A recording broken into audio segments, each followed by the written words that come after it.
Led by Councillor Wolfold. Thank you, Chair, and Morena. Morena all, welcome to fellow governors, including those online, and also to staff. We'll begin with our normal karakia. Whakataka te hau ki te uru, whakataka te hau ki te tonga, kia mā kina kina ki uta, kia mā taratara ki tai. Thank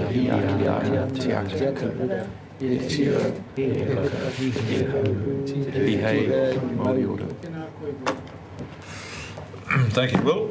Now, do we have any apologies? We have apologies for late Michelle. What else do we have, Leanne? From Mike Paku. Absence. Yeah. Michelle, Mike, any other apologies? No, would someone like to move the apologies be sustained? Anyway, Will. All those in favour say aye. Contrary, no. Carried. There are no notices. Conflicts of interest declarations. Anybody have any conflicts of interest they'd like to declare? None of those. October minutes, 27th of October. Been circulated. I would like to move. Councillor Van Beek will move. Do I have a seconder? Councillor Foss. Any errors or amendments? Being none. Put a question. All those in favour will say aye. Aye. Contrary, no. Carried. Follow-ups from the previous council meeting. James, would you like to lead us through these, please? So there are two there. Two. One of which has the attached information, which hopefully answers the query from Michelle, although she's not with us today. I'm not sure whether that is what she was after, but it does clarify the situation around multiple owned Māori land. And then in relation to the issues we experience in our public river areas and the behaviours, etc. Summary of that work was provided to councillors. So, Was indeed. Any questions from councillors? All right. Being none, would someone move? Councillor Foley, Councillor Van Beek, that the report be received. All those in favour will say aye. Aye. Contrary, no. Carried. Significant organisational activities. Chair, can I just start with an apology for the significant number of spelling mistakes and typos through this. I have asked for a proofreading intervention to be overlaid on all council papers, so I share your frustration on that. It's certainly below the standards that we do expect for information provided to you. But other than that, just take it as read and happy to answer any questions. Okay, people, councillors got to things. I presume I'll do this in a regular way, so we'll go from my right to left asking questions. So start with Councillor Curtin. Any questions you've got? Oh, sorry. Charles, Councillor Lambert, you're invisible to me. Got that? Need a raise? No, I didn't. All right. No question. Councillor Curtin. Councillor Foss. Thanks, Chair. Significant issues. 63 was the one about riparian planting. Am I on the right, still on the right paper with you, Chair? Yes. 63 is just, when will we see, when will that information, the results of that be available and available to public, so we can kind of have an idea, or what's your intention to publicise it? Morena koutou. This isn't working. Sorry. Is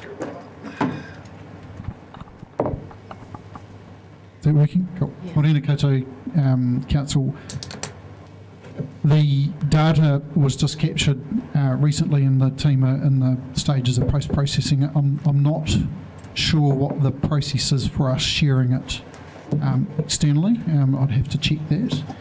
What we can do is once we've got the data and the pictures at a stage where it's useful to present to you, we could bring back an EICC council paper just to perhaps talk about the results and show you some of the information we've captured from it.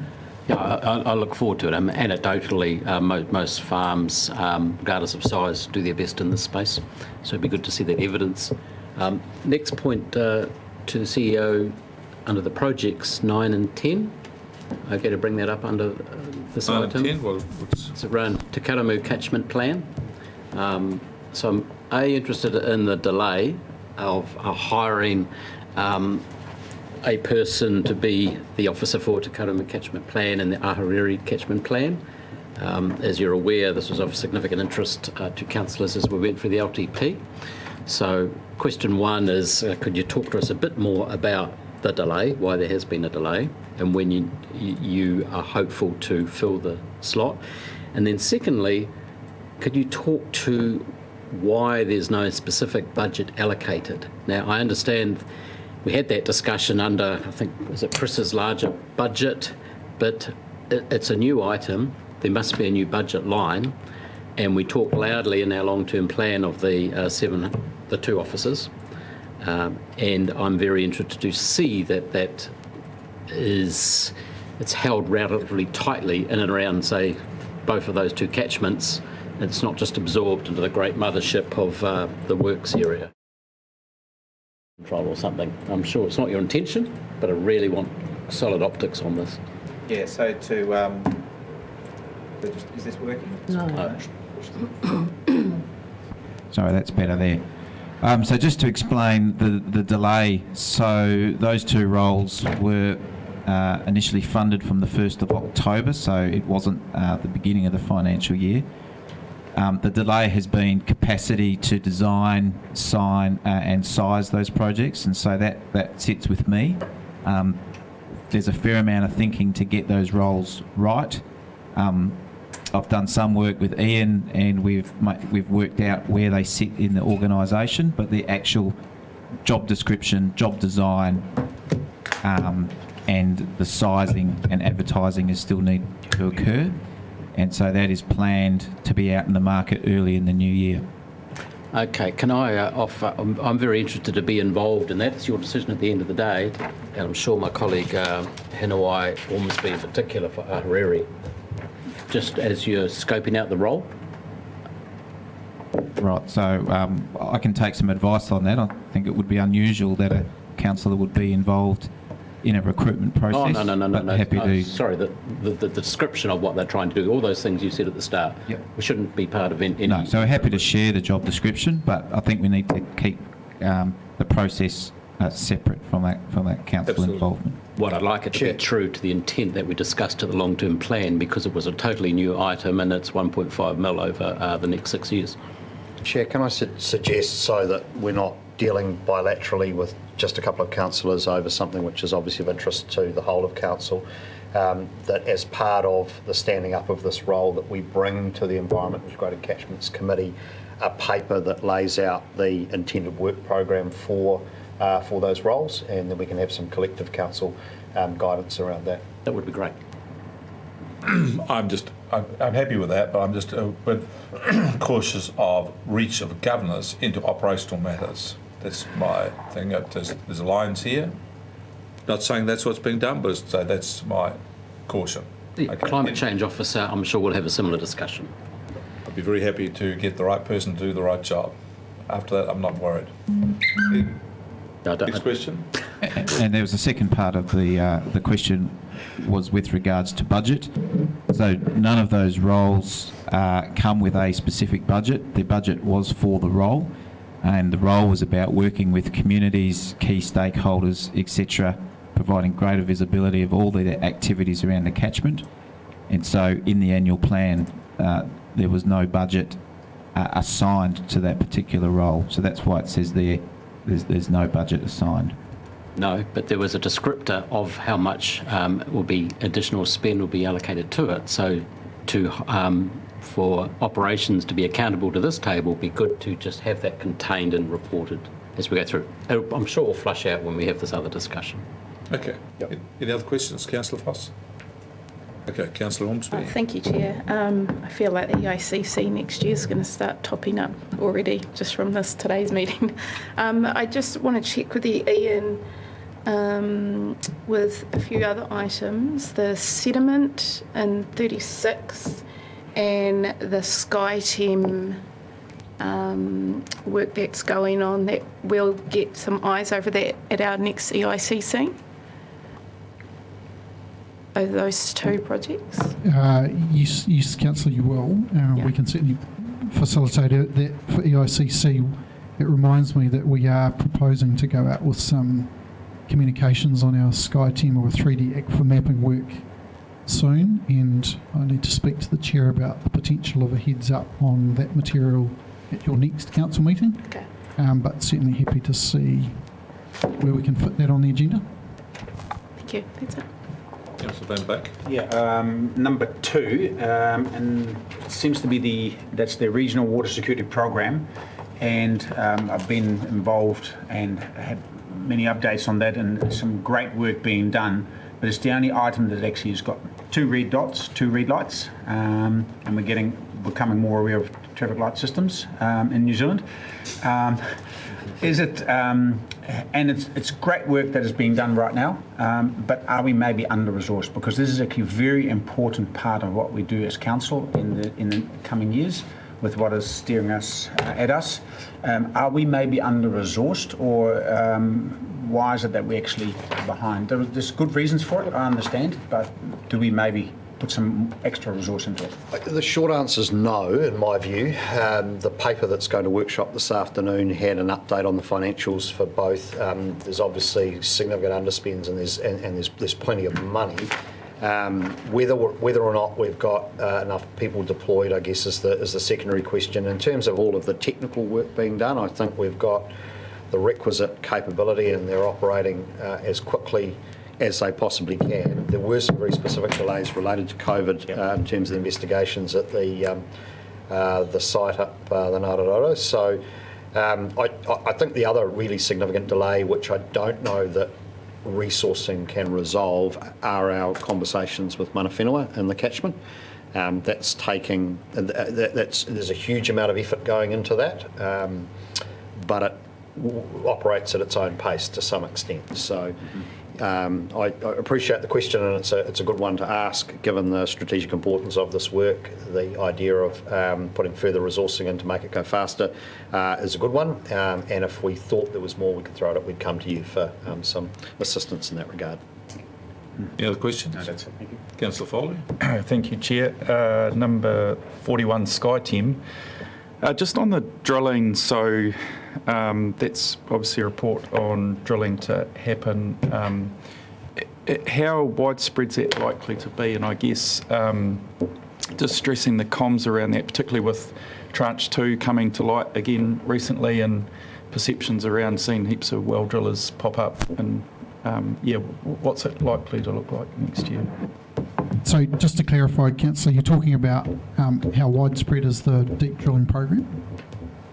Yeah, or first of all, is it to just confirm what the helicopter's telling us, and how many holes basically will be drilled as part of that process? So they've all been drilled. Well, certainly it's to calibrate the SkyTem data. It's to provide some clarity around what the TEM data, how it relates to the geology. So that's absolutely what it's all about. There's a limited number of deep holes that have been drilled. I know that there's at least 3 that I'm aware of. I can't recall whether there's more. I'd have to find out. But the calibration was part of the project. It was part of the project design with GNS. Where do we need to put these things? How many do we need, so that we can have confidence in the TEM data that's come out of the survey? And I'm aware that all of the drilling has gone to plan, bar one that finished slightly shallower than we had anticipated because of geological issues they found. But otherwise, the program's gone according to plan and within budget, so it's been quite successful. Okay, great, thank you. Just one more question, please, Chair.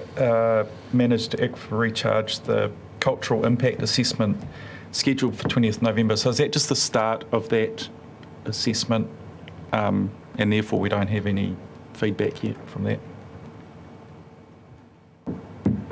No one here to answer that. Yep. Yeah, I think we can just check in with. Oh, that's not Push the button. Yep.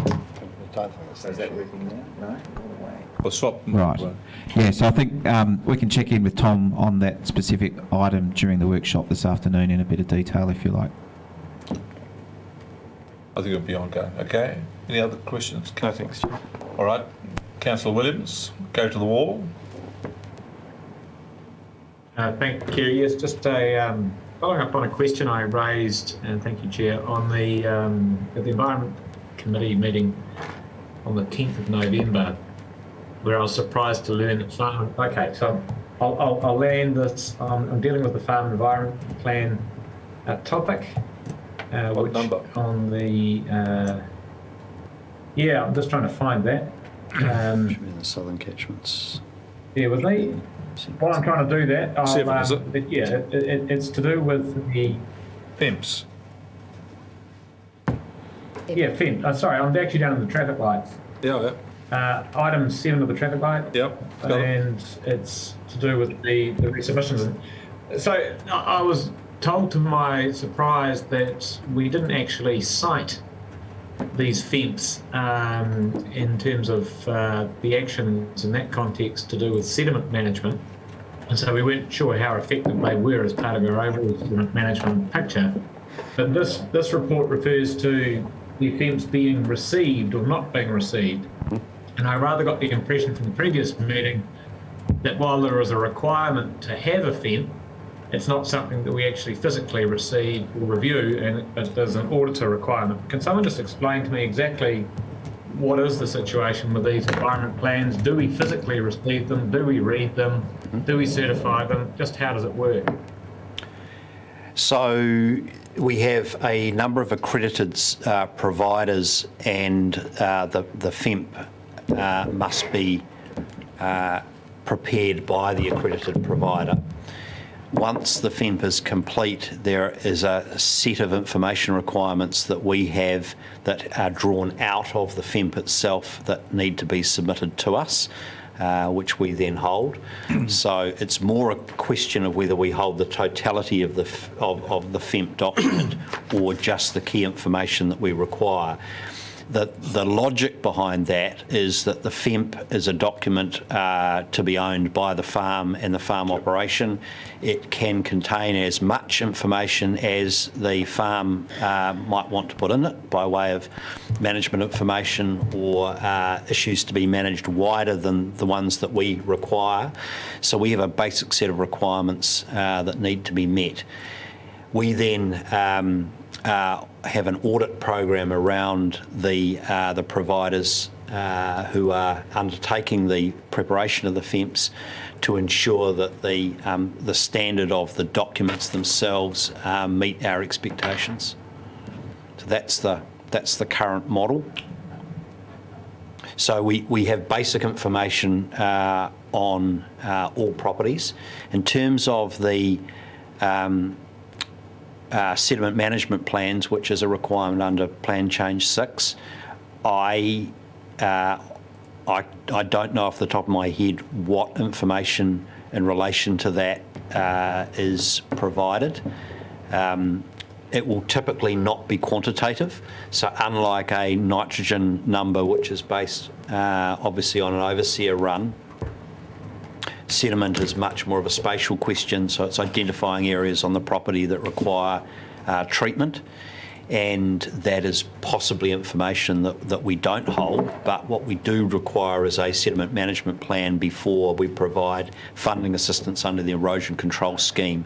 So the catchment advisor working with the landowner will cite that plan and ensure that any works funded by council are consistent with that plan that has been prepared. So for those that aren't seeking financial assistance with the council, there will be a check to ensure that they have an erosion control plan, but we won't necessarily hold that spatial information about where on the property erosion control works are to be undertaken. All right, thank you. That's very helpful. That's enlightening. I see one other question. It's possibly equally as dumb as the previous one, but the Hill Country Erosion Fund that's referred to in item 50 on whole of region, it is briefly explained as an adjunct or having a relationship to our erosion control scheme. Can I just get a little bit more information on the scale of that fund, when it was established and how it's been operating? I don't think we've had reporting on it before. Through you, Chair, yes, we have reported this HCE program as part of the catchment delivery updates. A couple of years ago when we secured the funding, there's $5.4 million. It's leveraged off our erosion control funded program, so we basically leveraged our resources against HCF. It's targeted to the north of the region and the Wairoa and Ruakaturi catchments. It's a partnership with Gisborne District Council, so we have staff that work in our office in Wairoa, but also work in the Gisborne District region, sort of rolling the money out. And it is targeted on effectively the same sort of work that our ECS program also delivers. So what we could do is we do deliver an annual update to you for the catchment delivery team, catchment advisors and the work of the ECS. We'll make sure that we pop that information out and give you a specific update on the HCF project and program and what's being delivered, what's being spent, and some of the outcomes from it. Chair, just to add, just in case it's a little bit ambiguous, the Hill Country Erosion Fund is not a regional council fund. It is a national fund administered by the Ministry for Primary Industries, and we've been a grant recipient from that fund. Yep, that's clear. Thank you. Anything else, Martin? That's great. Thank you. Okay, Apiata, questions? Thank you. Through you, Mr. Chair, I have got a number of questions, but mostly they're information requests. I'm particularly interested in our iwi engagement around a number of items in the Significant Organisations report. So I'd like to take some advice as to how we might best obtain and circulate that information. Is that best taken up with staff directly, James? I think so, yes. So if you send, who should he direct the email to you, James, or to Peary? Depends on what the information request is, really. Direct your information request. If you put it into an email, direct it to James, and we'll get the information. We'll get it to the right place. Yep. Cool bananas. So a couple of other things on the report that I would like some direction from today is items 25 through 27. Are there any implications with Tank around this, as we are not the decision maker but a party or a submitter to the process? And how does governance maintain oversight over that? No implications directly with respect to Tank. But implications for the Regional Resource Management Plan generically, both existing rules and potentially those notified under the Tank plan change. But yeah, it's not, the two are quite separate. Okay, cool bananas. And next question, a follow-on really from Councillor Williams' questions. Is there any chance or reference to a GIS map for the Hill Country Erosion Program to identify where activity is happening? Through you, yes, all of that stuff is mapped, and we can provide that when we provide the general update. Thank you very much. Any other questions? Whipping through, there's a number of pages here. No, the rest I think I can put through staff inquiries. It's about access to information and details on activity. All right, thank you. All right, would someone like to move that the significant... Hang on, sorry. There's one more, Councillor. Oh, sorry, you're hiding behind me here. Sorry, Jackie. Apologies, my humble apologies. Yeah. That's all right. I don't have any further questions because I'm last in line. Okay, from now on we change the order. I know. Yeah, the other way. Pressure. Chair always goes to the right first. Very good. It's your left, though. Anyway, thank you, Jackie. Someone like to move that the report be received? Jeff? Happy to move. Second. Thank you. All those in favour say aye. Aye. Contrary, no. Carried. Call for minor items. Jackie, do you have a minor item you'd like to put on Minor this? items. Do you? No minor items. All right, anybody got minor Thank you items? for the consideration. Yes, Te Angiangi Marine Reserve. All right, Te Angiangi Marine Reserve. Okay, any other? That's being it. We'll then move on to affixing the common seal. Councillor moved. Councillor Foley. Any questions? All those in favour will say aye. Contrary, no. Carried. Now move to the recommendation report from the Corporate and Strategic Committee, and I'd invite Councillor Curtin to lead up on this. Thank you, Mr. Chair. You're powerful. The Council's agenda paper sets out the various items covered in the Corporate Strategic Committee. Significant items, including for decision today, include the Economic Development Review and its implications for that, the Possum Control Area Pest Management Plan Review. There's a proxy there for the HBRIC meeting, and then the report of the number of reports to included in the paper, which include the Finance Audit and Risk Committee, and particularly the National Policy on Urban Development was significant. There was an organisational report and the Hawke's Bay Tourism 6 monthly update. I do want to ask a question before proceeding around the 2021 compliance annual report. I don't know if I'm not sure whether Katrina's here. I just want to be clear that the amendments that we discussed haven't been included because they're not in the paper loaded into Stella. Leanne, are you aware at all whether we've got amended version? So the turnaround between the meeting and the papers going out for this meeting precluded that, but my understanding is that the amendments to the document will be made before it's uploaded to the web. Okay, sure. Okay. So they were significant issues that needed resolving, so they'll be And we'll follow that up. Okay, Yep. Thank you. Yes, there's no good going out with concluding a paper unless it's been finalised. Mr. Chair, I do have a request that you consider the recommendations, which are 14 in number, that we could in fact take the one to do with the Hawke's Bay Economic Development Review, that is recommendations 3 through to 8, if you could have those stand part. Are you able to? Sure, I'll entertain a serious request from you as the chair of the committee. Thank you, Mr. Chair. Yes. Accept your advice. Yes, that's fine. I've got nothing more to say about the various items in the report.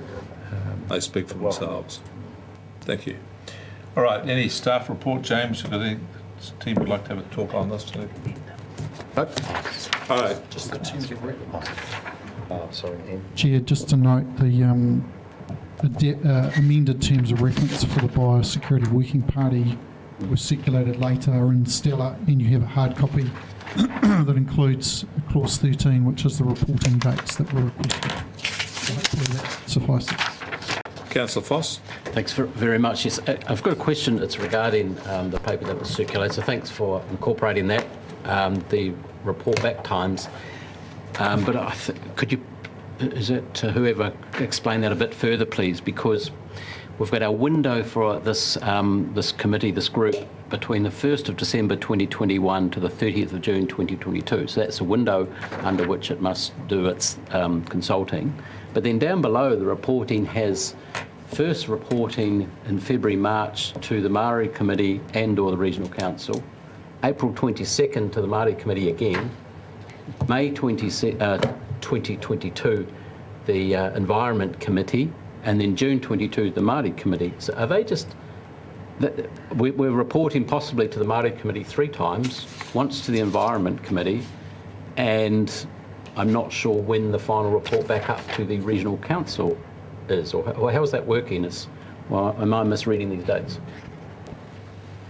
No, the dates are correct, and the dates are the dates that the team had come up with the governance team, so they reflect the council calendar for next year. Obviously, any reports to those committees automatically come to council as part of the council agendas through the double debate process. But this instructs this group of councillors to report 3 times to the Māori Committee, possibly. It says it will report, not. So you see my problem there? So June 22nd is our final report to the Māori Committee. June 2022 is when we finished all our work. End of June. End of June, yeah, it goes up. Why are we reporting 3 times to one committee, 1 time to the Environment and Integrated Catchments Committee? Is there any way of doing that more efficiently, or are these just options? It's an and or. I do note that probably what's missing for March is that in March there is actually an Integrated Environment and Integrated Catchments Committee meeting. So that's probably an omission that should have been added rather than and or regional council. It should be and or environment and integrated catchments committee. But it reflects the dates in the council calendar. There's not a lot of committee meetings in the intervening period. We're trying to capture every available date to say if there's information that needs to be reported back to a committee, we'll use those committee dates to report back. So shouldn't it read then, can report back to, and its final report back will be received by the full council or the Environment Committee, I guess, which is by May 22nd, because only the first one says and or. And because this is a terms of reference, it's an instruction, it's the rules under which it must operate.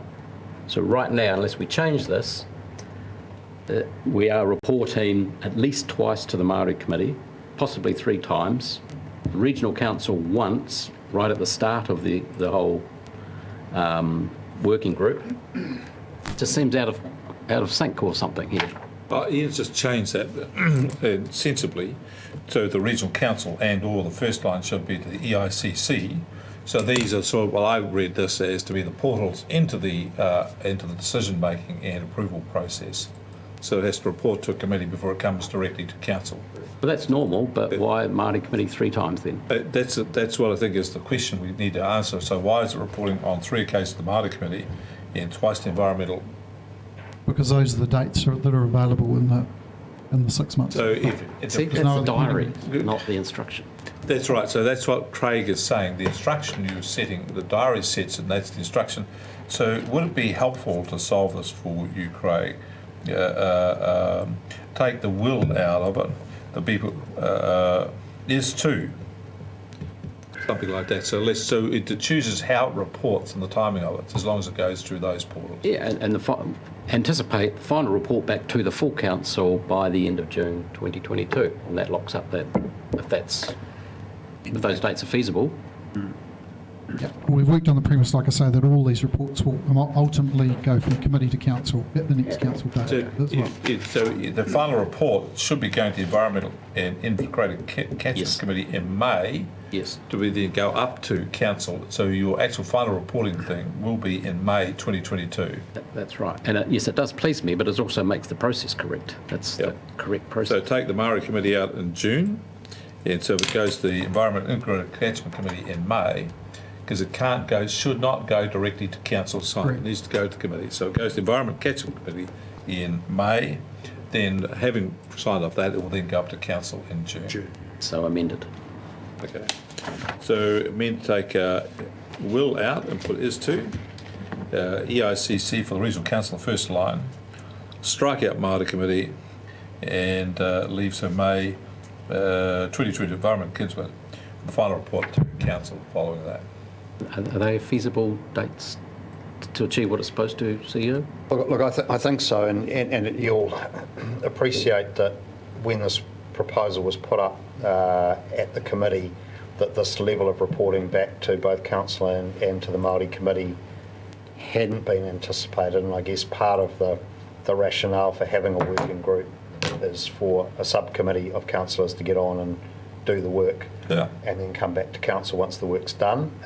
But at the committee's instruction, this has been added in as a regular bit of reporting. It's not how we've operated these subcommittees previously with this level of reporting back along the way. But given that that's the desire, I think the dates that have been struck are appropriate. There'll just be a bit of paper writing to do in next year. Okay, I think that's done. Have you? Any other questions or issues about the report? Uppy and Michelle. Uppy? Thank you. Thank you. Through you, Mr. Chair. Interested in number 4, if we could have the details around the information agreed to with Te Kāhui Oranga or Takitimu. If we could have, if there are any papers available to help inform RPC and our Māori Board, Māori Committee on any commitments or what the scope of that agreement is, would that be? Can that request be achieved? That was part of the workshop. Okay. So, look, I assume that the reference is to the economic development review. Yeah. Yeah. So there was a paper that went to council that comprehensively sets out the proposal. So that is available. We can have that sent to you, Api. That'd be great. Thank you very much. And the only other question I have is the cost-benefit analysis of item 8.2 with regards to the pest control program available for reviewers or perusal? Through you, Chair, yes, that was included in workshop papers. That was in the workshop papers also. Do you want that resent as well? Yes, please. Thank you. Okay. No further questions. It's in Stella, Chair, so it doesn't need to be resent. It's All right. accessible. Cool. It's in I'll Stella. access it through Stella. Yep. Hey, could I have the date of the workshop, please? Staff can send it on. Last week. Mm. Last week's workshop. 17. Michelle? Sure, okay, so I don't have my likeness. Just in the terms of reference, the 4.2. So, as the subcommittee, do you have to have the what's it called? You know, we did a course for RMA, the making good decisions. Do you have to have that? No. It's to do with possums, not the RMA. Yeah, it's just that I don't know how I'm right through this whole thing.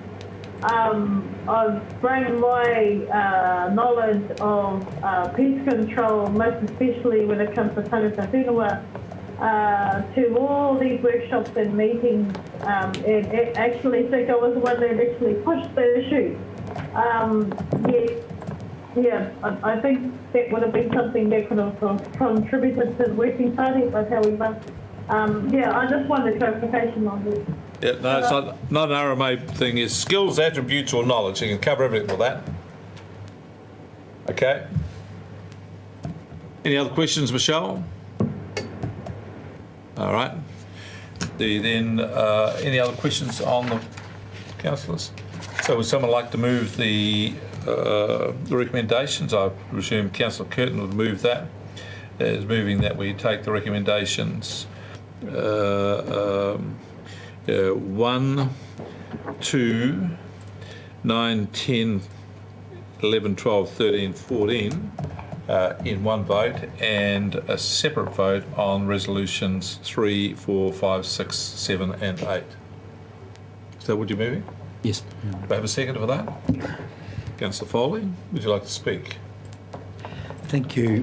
Thank you, Mr. Chair. As you pointed out, the various reports, other than in regard to the Economic Development Review, are self-explanatory, but I did want to speak against recommendations 3 to 8 and express a view, obviously the minority view, but nevertheless I want to express it, that this is a mistake.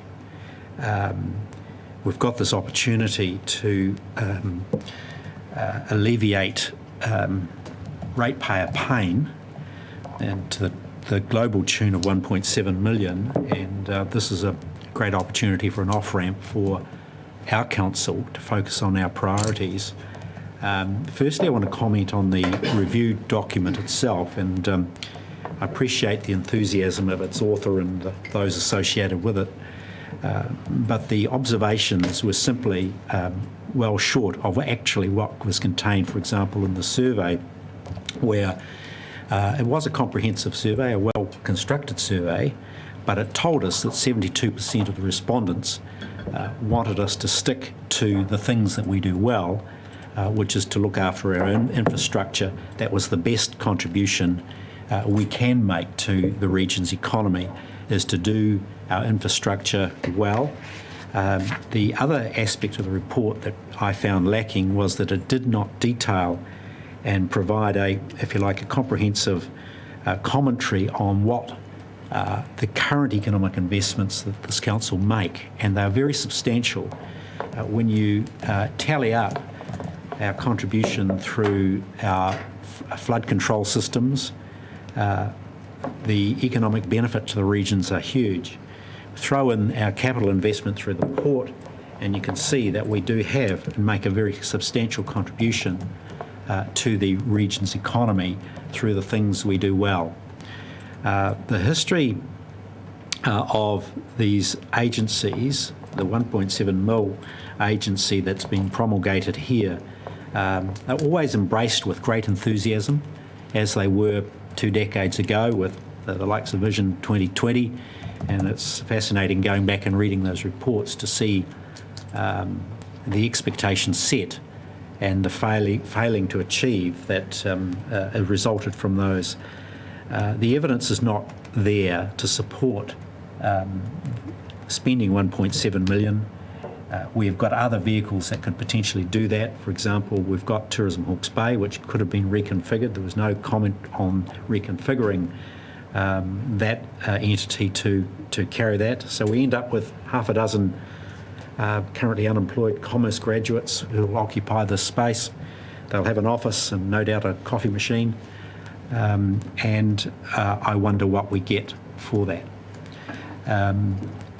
To me, this is an opportunity to unhitch ourselves from this tar baby, which will drag us in. In 10 years' time, we'll be asked to step up and fund probably all, because we collect the economic development levy. The other councils will choose to opt out in 10 years' time, and I'm just concerned when we're all around the table in 10 years' time, what we'll be saying then, oh yes, okay, let's do that, just as we have done with our other agencies.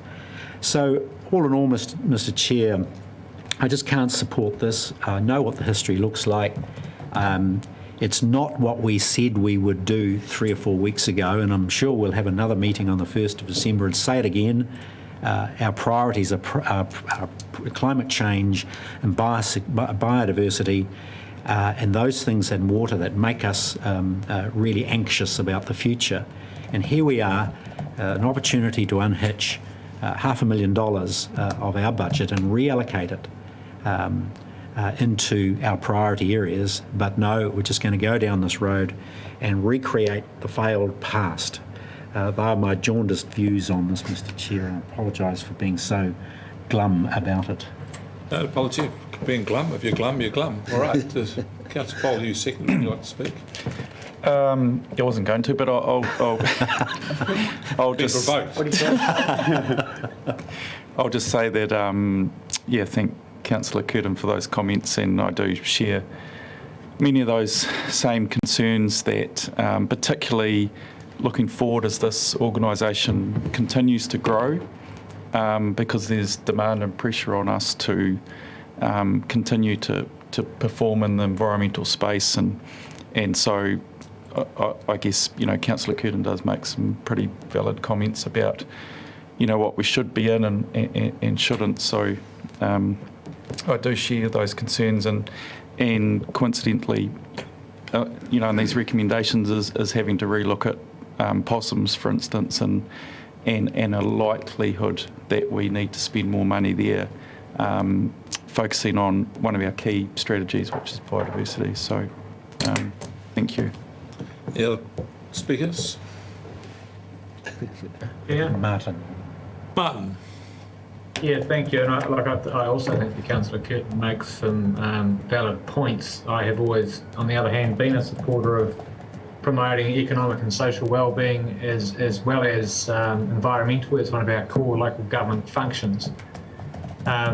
If this were not fiscally neutral and if in effect we weren't caught in a timing bind whereby our levels of service need to be changed before we could consult the community about that in order to make a decision in time for this new model to be set up, I might be in a different place on it. I am very conscious of pressures on ratepayers that we are asking them to bear just to do what are our core functions. And as Councillor Foley just pointed out, there's a big one coming with possum control. But it is, in the context of it being fiscally neutral and without needing to change levels of service for funds already extracted from ratepayers for economic development, that leaves me in a place where I can support the proposal. equally, I was most interested to read the comments that the very best thing this council can do for economic development is to ensure that our environmental infrastructure is first rate. That's all I wanted to say. Are we speaking to the possum control one at the moment, or is that not one of the recommendations on the table? It's all in there, the same resolution. Okay, it's all part and part. We'll just want to touch on that. There is one aspect of the terms of reference that deals with making recommendations apropos of what I've just said on broader funding implications for delivery. And I just want to make it clear that my understanding is that any decisions around who would bear the cost burden for the amendment to the pest control plan for possums would be a full council decision, and is not something otherwise really within the purview of the Biosecurity Act sections. It's useful to get that feedback from the committee, but that would be a separate set of statutory considerations that we'll need to apply at that time. Thank you. Exactly right. Councillor Van Beek? Yeah, I gather there's a little bit of a change. While Councillor Curtin was speaking, I could feel the sentiment, and it actually resonates with my own thinking as well. I was never really that supportive of the report that we've given and the detail that we got. And I just know what's coming, and so I'll actually be against actually us moving in this direction, where we actually will, even though it's physically neutral, I think we actually should, as a council, move out of this particular space. And Councillor Curtin has explained that very, very clearly, although in a sort of a jaundiced negative view. I wouldn't see it quite as negative as that. But where we actually can make environmental economic development, I would be all in favour. But this, to me, is actually just one step too far. Councillor Ormsby. Thank you, Chair. I just want to support the sentiment of Councillor Curtin and what he said. I do see this as more of a transition than anything, and we did go through LTP discussions, and we looked at the economic development rate, we looked at how we support Hawke's Bay tourism, and we landed where we landed. And then we have this Section 17A review, which we should be doing all the time. Mm-hmm. And it's revealed some things to us that make us think about the future of where we should be putting our efforts, which I think should be mainly our environment. So for me, the direction that the recommendations are asking of us, I see as a transition, and I see as a way for us, now that we have the information from the review, to look at how we do things in those big funding rounds, which is where we really have the opportunity to go to the public and ask them, this is what we know, this is where we're heading, these are the possibilities, and let us know about that. That is the big time to ask the public those questions. So for me, these recommendations are a transition to moving towards a direction of possibly economic development not getting as much support as we have last long-term plan, and we will review that at the next long-term plan. So that's where I sit. I don't necessarily think we need to have major shifts and changes, but that could be a possibility in our next LTP round. So that's where I sit. And I'd also like to really just acknowledge and honour the agreements that we do already have, and we've indicated to not let down those agreements, which we get a chance to review within the time of those agreements. So thank you. I'll take the opportunity to speak. I'm going to support all of the recommendations. I don't necessarily support the council being out involved in things outside of its core business. I have previously argued that we should not be supporting the tourism board. So I'm one of the radicals on this. But having said that, I will support these because What Councillor Curtin is basically suggesting is a neat ankle tap of economic development and ignoring a long period of history we've had with this. We've been in this economic development place for quite a long time, built up relationships with other councils, Central Hawke's Bay, Hastings, Napier, Wairoa, and we have an agreed plan that we will support economic development. What this is doing is changing the expression of how we support that, not fundamentally saying we're out of it. So that's what it is. If we're going to say fundamentally we're out of it, then we need to have a different conversation over a longer time with our partner councils. If we decide to ditch it on this motion here today, then it will have significant implications for our relationship with Hastings, with Napier, Wairoa and Central Hawke's Bay. And it will, in my view, erode trust. Now, some people won't place a lot of weight on trust, but I place enormous weight on trust. There is every expectation that the Regional Council will continue to support economic development, but express it in a different way. Now, I think, like Councillor Ormsby, if we're going to do something radically different, we should signal so through our long-term plan and our relationship with others and say this is where we're moving to in a considered and thoughtful manner. To bail out of it in this time, in this way, in this manner, I think will be reputationally damaging. So that's the headline for me. I support it because I think it's going to actually work better than what we currently have. Whether we should be in the long term, my view is that probably not. I would argue in the long term not, but we're here today and we do the best with what we've got. That's my view. So I'll be voting straight down the line in support of all of the amendments, all the recommendations. Right. Was closing comments? Well, yes, very, very briefly. Wasn't going to, but I will. Read that before, very, very briefly. I will comment on just briefly on your comments, Chair, around that relationship with those councils, and it has been my experience that we have gone down the road before, and before the ink was dry, those councils have proceeded to do their own economic development agencies on their own. They've gone out and rebranded themselves, for example, Good Things Grow Here and Art Deco and the like. So I'm not seeing the same level of fidelity that you're seeing to the original propositions that were put multiple years ago. I'll leave it at that, Mr. Chair. Thank you. All right. Okay, the resolution is that those who support recommendations 1 and 2 and 9 to 14, please say aye. Aye. Right. Aye. Against? Carried. Recommendations 3 to 8. All those councillors who support them, please say aye. Aye. Aye. Contrary, no. No. Show of hands. All those in favour, raise a hand.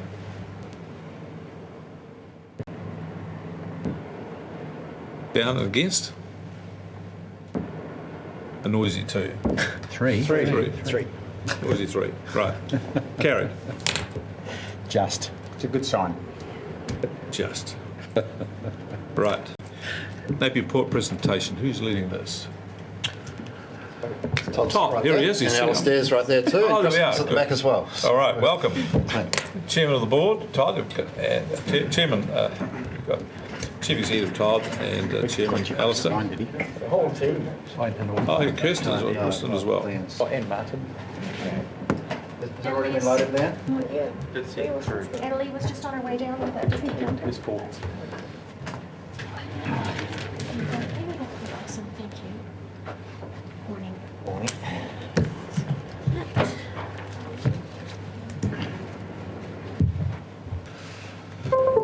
I hear you bring good news. You should know, Rick. I haven't said a word, and I hear you bring good news. I always like to see them come along with good news. It's a good start, isn't it? Yep. We'd like to think it's going to be good news for you. Who's got the clicker? It'll be me, I think. The driving voice. You can just click each page, or you can use this down there. Okay, no problem. All right. Welcome, Napier Port. Thank you, Mr. Chairman. We have the usual standard important notice and disclaimer, which I expect all of you to read. Next slide, please. He does this at every port meeting, by the way. So, look, it has been a successful year against immensely challenging conditions.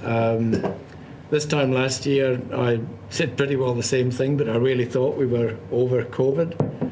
The thing that has kept us going as a business and as a region is the resilience of our local producers.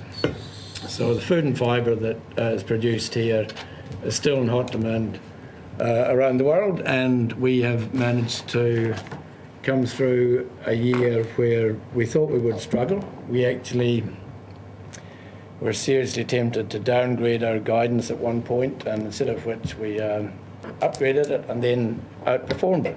So it has been a spectacularly good year against an incredibly difficult environment.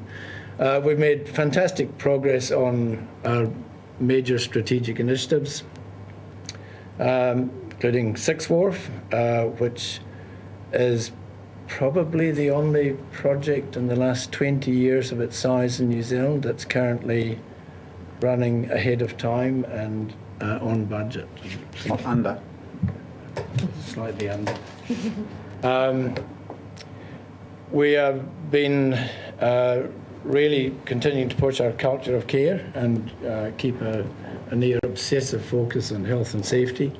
And we have no choice but to continue that. Our sustainability governance is now starting to move up a notch, and you've probably seen we've launched our sustainability strategy and action plan. We have also taken a leadership position on COVID vaccination. We decided that we were probably at a bigger risk under the Health and Safety at Work Act than we were under the Bill of Rights, so we've chosen to make vaccination compulsory for all our staff. It was already mandated for frontline staff. We've extended that to all staff, and by the end of this year it will be extended to everyone visiting the port. And we are proud of the fact that we continue to deliver on our commitments to our customers, to our shareholders, and to the region. So I'll now I should actually have introduced everyone here. I forgot about that. I'm so used to seeing all these faces, but I'm Alistair McLeod, the Chair of the Port, Todd Dawson, Chief Executive, and Kristen Lee, who's our Chief Financial Officer. So Todd, over to you. Thank you, Alistair. Alistair's done a pretty good summary of what I'm going to cover off in more detail. And so in terms of just some of the highlights, so yeah, very, very pleased to be able to report a strong set of financial results for the year under very challenging conditions, probably quite unprecedented conditions in terms of what we've seen in terms of both the pandemic but also supply chain disruptions. As Alistair also mentioned, it's really become, or come as a result of the very strong and buoyant primary sector that we've got and enjoy in the Hawke's Bay. They've all seen very good international export conditions flowing through in terms of the record volumes in some cases going through the port as well, which are inspired into record revenues as well and a good healthy profit result. We've also responded very, very well, I think, in terms of the operational challenges, in terms of the supply chain. In particular, the container trade's been hugely disrupted this year across the globe, but also locally.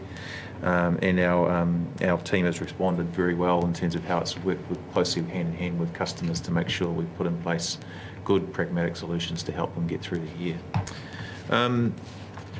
We've done all that this year on a much reduced footprint as well due to the construction of Six Wharf. So not only have we gone through quite a disrupted supply chain, pandemics, and what we refer to traditionally as the peak season in the Hawke's Bay, we've managed to deliver a good, strong operational result on a reduced footprint. So we're not being the port in the headlines for causing issues locally. It's been very pleasing. We've also expanded our presence throughout the lower North Island this year. We've launched our own logistics services capability, bringing road and rail services to customers to bring more cargo through to the port, and that's gone very, very well. As Alistair also mentioned, we've also been enhancing our focus around sustainability this year, launching our sustainability roadmap, and looking forward to building on some of the good work that the port's already done and taking that forward into more of our planning and communications with the community in particular as we go forward. Just in terms of some of our strategy deliverables this year, we've talked a little bit about the progress on Sixth Wharf. We'll cover that off in more detail, but our focus now in terms of Sixth Wharf is really moving towards the operational integration phase of that development. And this year we've had a continuing focus around health and safety. We've had a roadmap that's been underway in terms of developing health and safety outcomes at the port for the last 3 or 2.5 years. We're on a 3-year journey, which is going to be extended, but now our focus is really into the critical risk area, assurance activities around critical risk, mitigation of critical risk across the port. I mentioned we've established our logistics services. That's taking road and rail through to the Central North Island, Palmerston North, the Longburn site that we've a joint venture with Auckland and Halls, which is now owned by Tally's Group, has worked very well in the last wee while. It's really developed and come on. We've now got several of the international shipping lines using that. We've got MSC, Hamburg Sud, Maersk and CMA Group all using that site as a place for on-hire and de-hire containers, road and rail services through to Napier Port. That's working well. We've also taken the decision that we will stop methyl bromide treatment on the port from the 1st of January next year. I think that's another real positive sign for us from a sustainability perspective, but equally from a health and safety perspective for people on and off the port, working in the port and the community. That will be replaced by the development of a on-port debarker, which is being committed to by customers in the region to underwrite that investment. So we're looking forward to that being commissioned and up and running in the early new year, and that will completely get rid of methyl bromide on the port. In terms of Sixth Wharf itself, as you've heard Alistair describe, it's gone very, very well. It continues to move at pace. We've had a couple of lockdowns throughout the construction cycle. The last one was only for a short period of time, so we managed to minimise any disruption. But a lot of the riskier components of that construction build are well behind us now. All the piles are completed. The dredging program is through some of the areas that we were most concerned about. Probably 3/4 of the way through the dredging program now. 26 of the 32 deck pours completed. It's all going very, very well. And as Alistair mentioned, it's pretty rare that you get to talk about an infrastructure project of this size and scale to be delivering ahead of time and under budget. So we announced a reduction in the total cost from 173 to 190 down to 173 to 179 million. And the time frame for delivery is the second half of this financial year for us. So we're looking at sort of in the time frame of sort of July to September time frame for go live. So yeah, pretty pleasing with the results on Sixth Wharf, and I understand you'll be coming along for a tour later on today. So great to host you and show you through. In terms of our trade results, pleased to report some record volumes. Total volume through the port just shy of 6 million tonnes at 5.9 million. Container services business grew 2.9% or 8,000 TEU. A lot of that container volume reflects some stronger meat volume coming through and some of the new volume that we're picking up from out of region, as well as the port being used during this disrupted time to rehandle containers for the restowing of vessels as they work their way around the countryside. Some additional transshipments and also seeing some growth in the import cargo coming through as well. Apple volumes, which we were most concerned about at the start of the season with the publicised shortages in labour, ended up about 1.5% down on total from the previous year, which was a record year. So that's not a bad outcome, all things considered. And again, we're sort of expecting that this year will be a good harvest by the look of what's out the window in terms of nice green productive areas around the Hawke's Bay.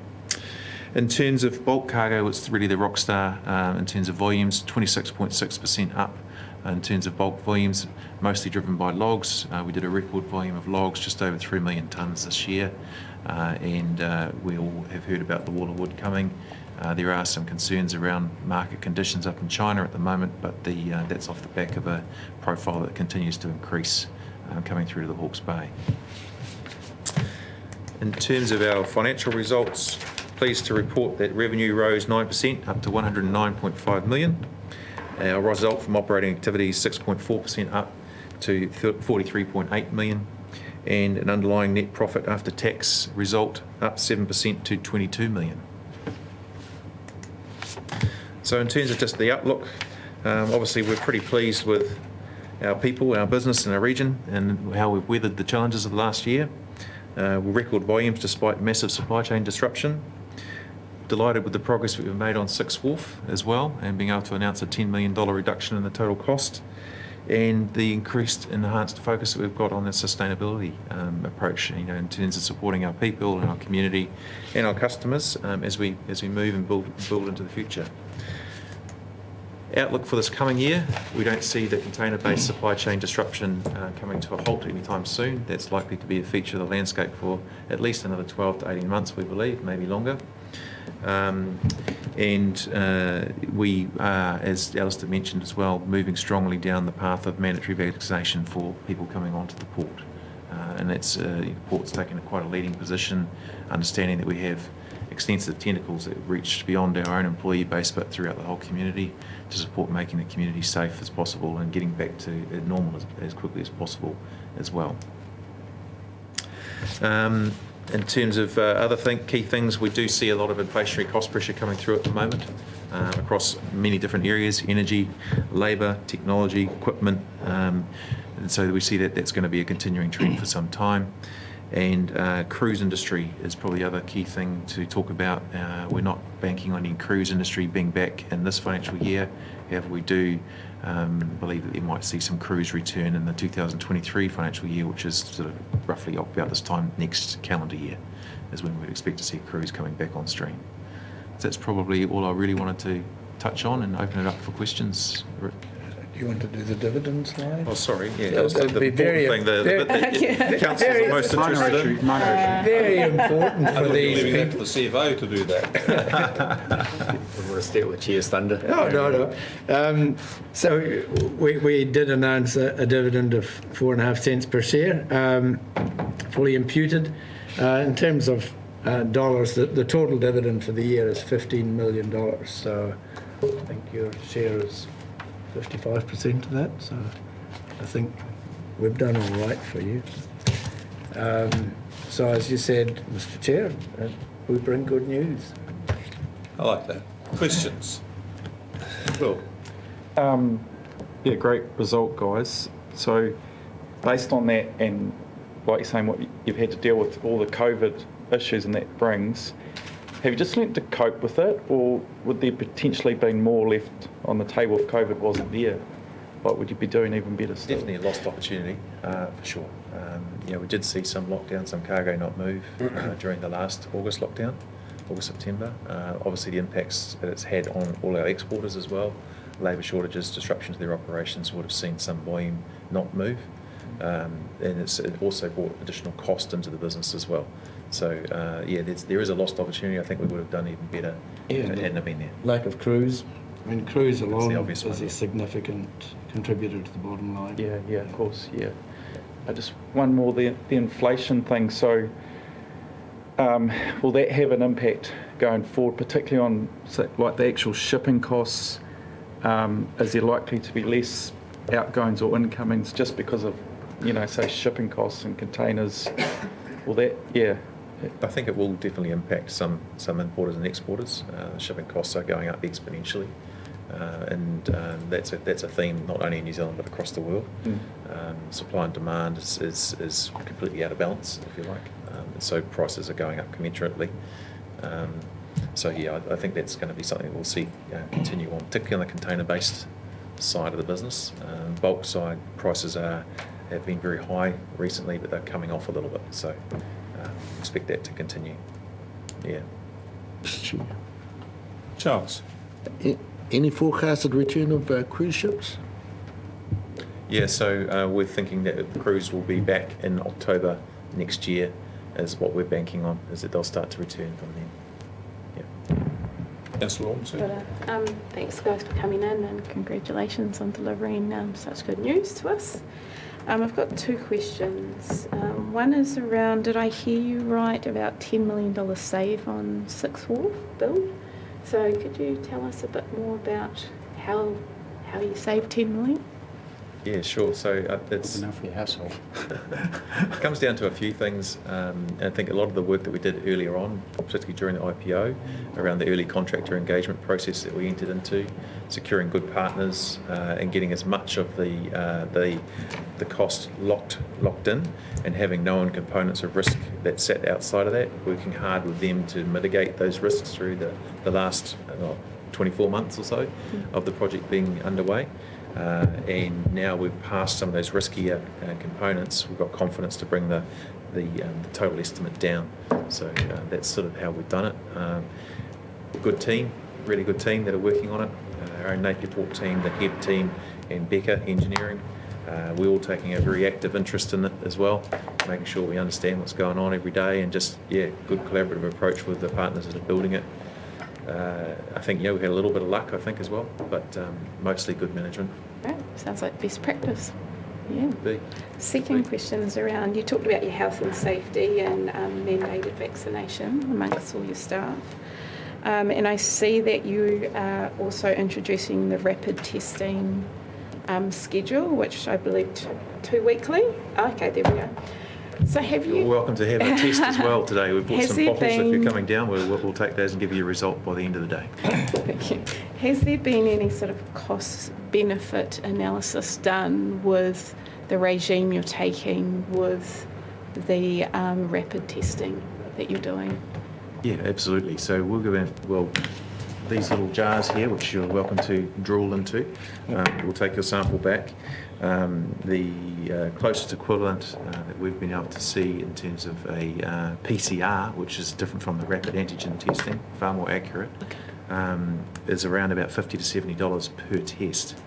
We're doing it for around about $5.50 per test, running our own, and that's rapid antigen.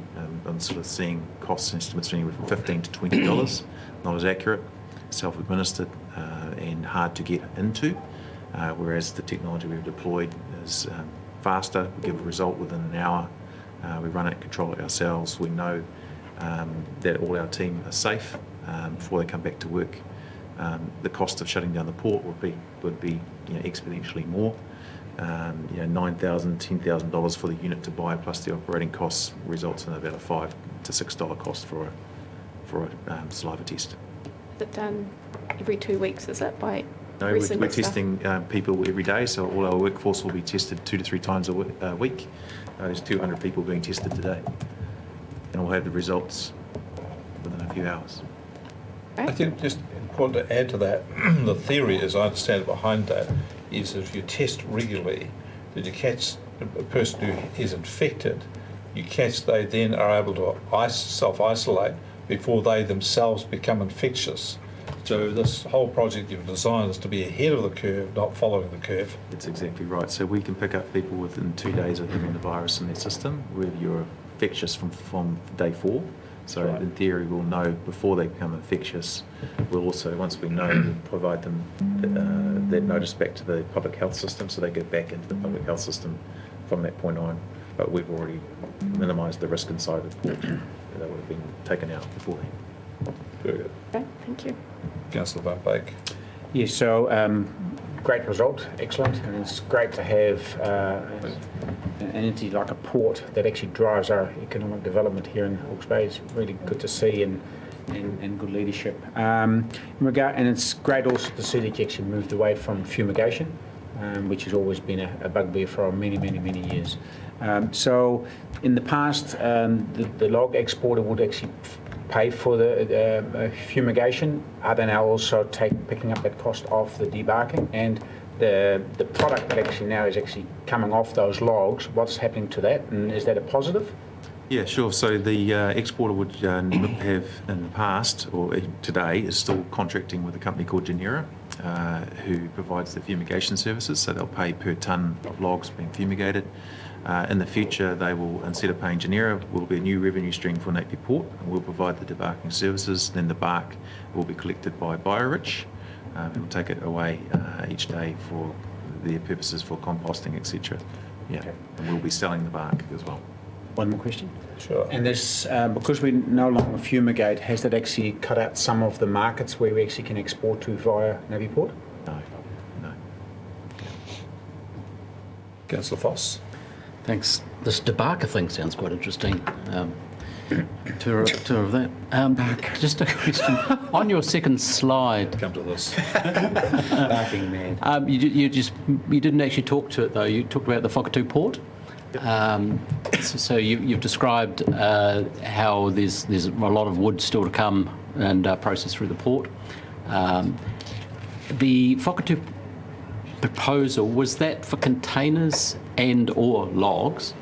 And can you explain a bit further as to why you made the decision, I think you said defer, or I can't remember the words you used there, because it's obviously been, when it was initially announced, it was all about core infrastructure for Hawke's Bay's economic development.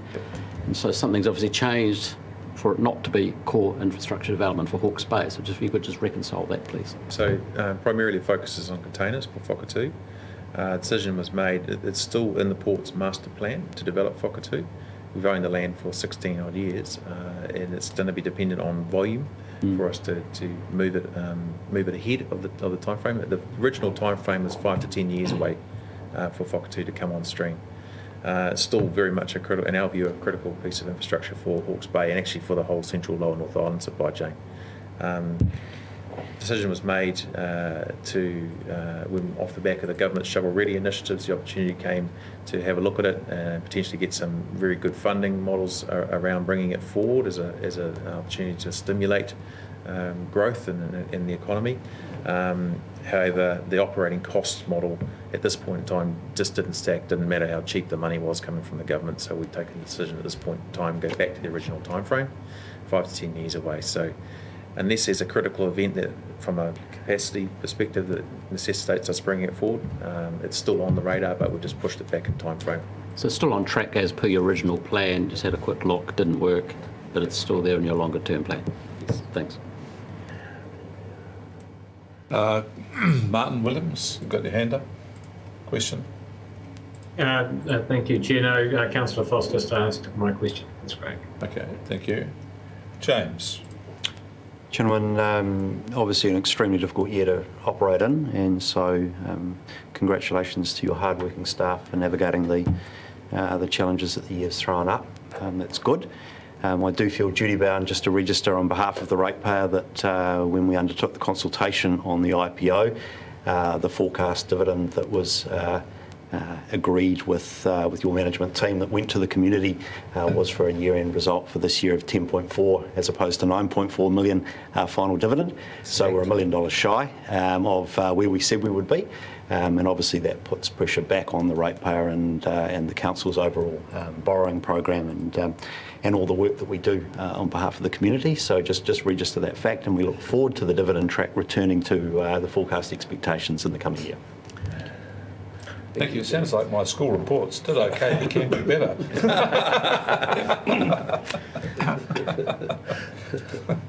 Remain extraordinarily silent during that discussion, Chair.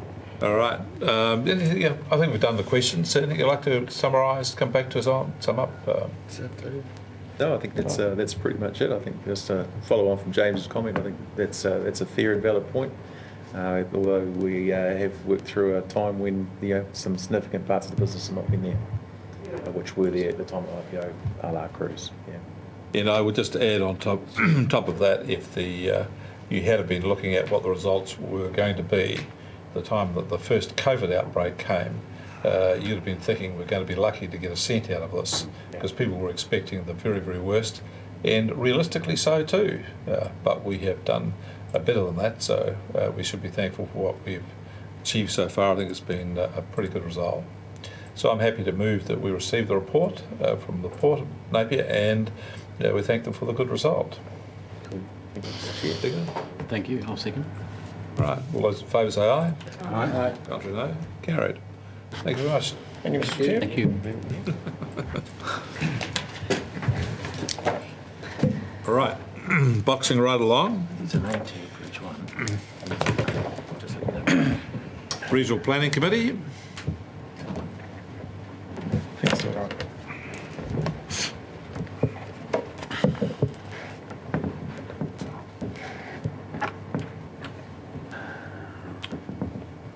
Got the report there. Item 10. So, Chair, it was a relatively brief meeting with just a couple of items there, so I don't know whether you want to add any commentary, otherwise we'll take it as read. I think the report's pretty self-explanatory. We were all in attendance, so I don't need to recap on what you saw or heard when you were there. Any questions on the report? Excuse me. Well, would someone like to move the report be received? Moved. Councillor Van Beek, Councillor Ormsby. Any comments? What the question was in favour, say aye. Aye. Contrary, no, carried. Report from the Māori Committee.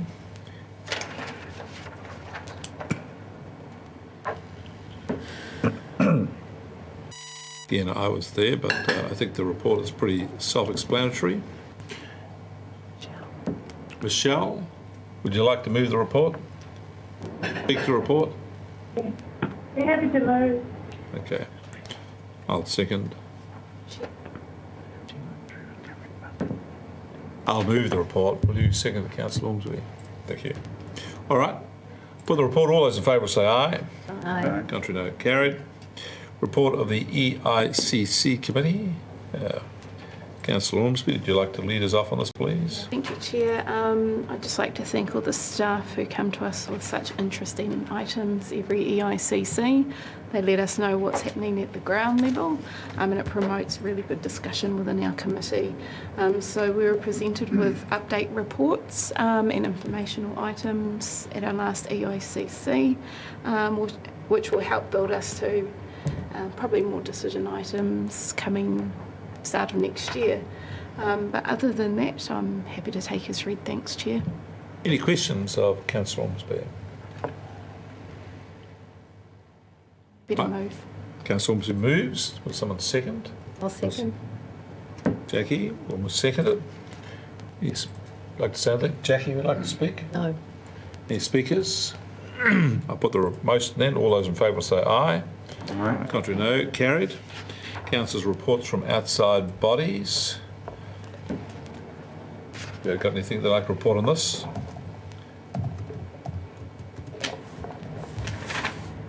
No reports on that. Nothing to report there. So let's discuss minor items. So we've got the Ungi Reserve. You've been fishing out there again, have you, Councillor Foss? Nearby, but not in, Mr. Chair, obviously. But interestingly, that's my point, actually. Colleagues, the Te Angiangi Marine Reserve, there is a report this morning in media, and I've been aware of this issue for quite some time. The headline in the report says it's cowboy country, marine reserve plundered since Rangers' departure. That's a very apt and true headline from the knowledge that I have. Mr. Chair, colleagues, that marine reserve is under threat from people who just simply do not give a stuff about conservation and our marine environment. Those people don't care about the standards most of us adhere to, and no respect for rules or authority. Unfortunately, the dock ranger, there has not been a dock ranger out there for quite some time, so therefore the reserve has not been policed. It has been plundered. People are fishing in it, cray pots are in it, they're a common sight. Mr. Chair, Hawke's Bay Regional Council has a strong interest here. The council recently purchased land above Te Angiangi Marine Reserve for restoration and native planting, a great project to get underway. But when we did that, part of that analysis was to linking in with the Marine Reserve. So my key point, colleagues, to the public, if anyone's aware of those who are plundering, particularly those that are doing it intentionally, our Marine Reserve, please do all you can to either report or remind them what they should and should not be doing. If DOC doesn't protect our Marine Reserve, doesn't do its bit, doesn't drop the ball, if Hawke's Bay Regional Council doesn't do its bit to protect our marine reserves, then who does? Who will? Can I ask and request of colleagues and of the Regional Council to do all it can to up its monitoring, to investigate these issues. They are widespread up and down the coast, Mr. Chair, and they, to me, take huge precedent over many of the other issues we often spend a lot of time talking about. Our environment is paramount, that's why we're here, that's what put us around the table, and the expectations of the public are we do anything and everything to help protect our environment, because it deeply needs protecting from some people. And here we have an example of one of the best marine reserves. In fact, I think the first one in the country, been plundered right on our doorstep. It's not satisfactory. Thank you, Chair. Thank you. I was there at the opening of the Te Angiangi Reserve. It's not the first one, certainly an early one, but that's an issue we need to ever think about. Okay. We then move on to the going into public excluded, as I read it. Move to public excluded. Someone move to public excluded. Councillor Ormsby, Councillor Foley. All those in favour say aye. Aye. Contrary no. Carried.